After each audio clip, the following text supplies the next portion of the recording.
Well, howdy there, Internet people. It's Bo again. So, today we are going to talk about Poland and Ukraine and Russia. We are going to run through the likely scenarios as to what might have happened.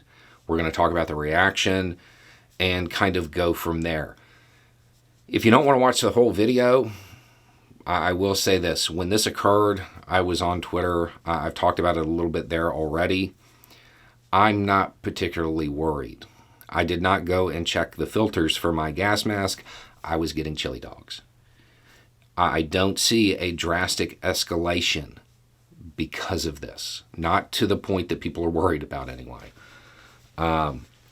So what do we know happened for certain? Something fell into Poland and took out 2 Polish citizens.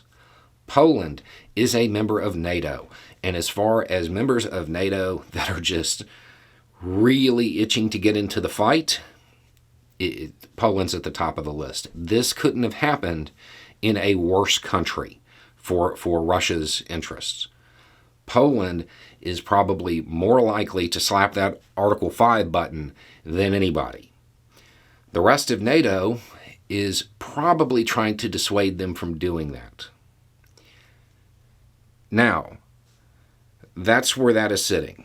If they do hit the Article 5 button, and they say, okay, we're invoking Article 5, an attack on one is an attack on all, there are a whole bunch of options and steps and escalations that have to occur before it turns into a nuclear exchange or World War III. That is where the conversation immediately jumped. That's not the most likely outcome of this by any means. There are a whole bunch of other things on the table. Now, as time went on, there became a debate over what actually happened because some photos emerged and they appeared to show wreckage from the scene, and it looked like S-300s. These are rockets.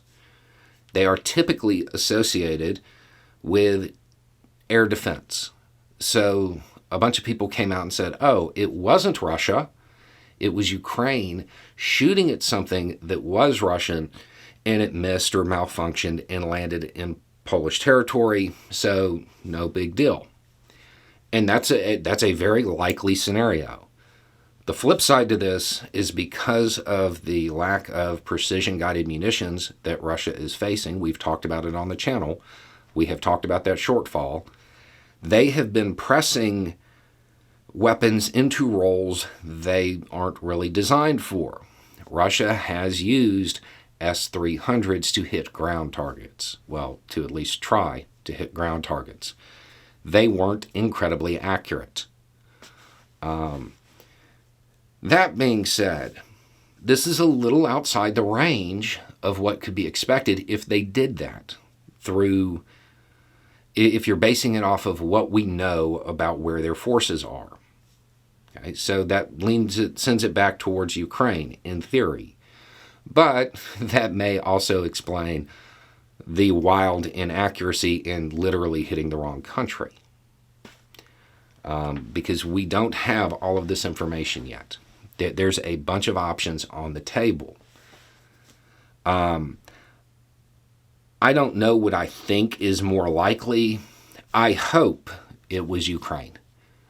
I hope Ukraine was trying to shoot down something that was Russian, and the rockets wound up in Polish territory.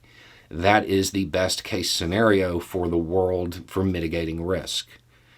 And given Ukraine's successes on the battlefield, I have been a strong proponent of the fact that I really think Ukraine can do this on their own. And if they do, they come out the other side as a major power in Europe. So to me, it would be better if it was Ukraine who launched what eventually fell. But I don't know that that's the case yet. We don't have all of the information. It is a developing story.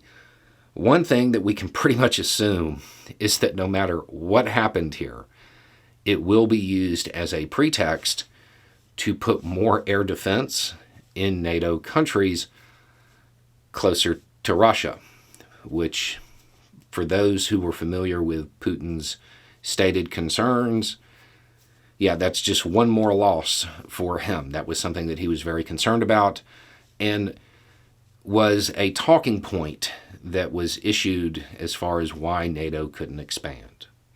But now, given this, it's almost a certainty that that will occur. So that's where we're at. I am not incredibly worried about this. I don't foresee this escalating to the point that a lot of people are suggesting. And I will spare y'all the dark humor that was on Twitter that apparently people did not find comforting. But I would just relax, wait for the developments to come out, because I don't think that this is going to turn into the spark that turns this into an all of Europe war. Now, since we're talking about Ukraine, we'll go ahead and say the last video I did about Ukraine was talking about Kherson and saying the Russians are denying they're retreating, and went through all of the stuff that they said they were doing. And I was like, they're lying, they're absolutely retreating. Since then, the major development is that the Russians pulled out of Kherson.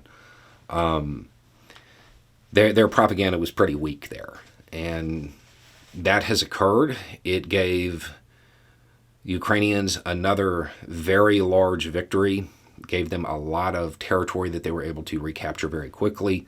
At this point, Russia has lost more than half of what it took during this war, as far as territory is concerned. Because, as we have talked about before, taking and holding are two very different things. And Russia is learning that lesson at the cost of tens of thousands of their citizens.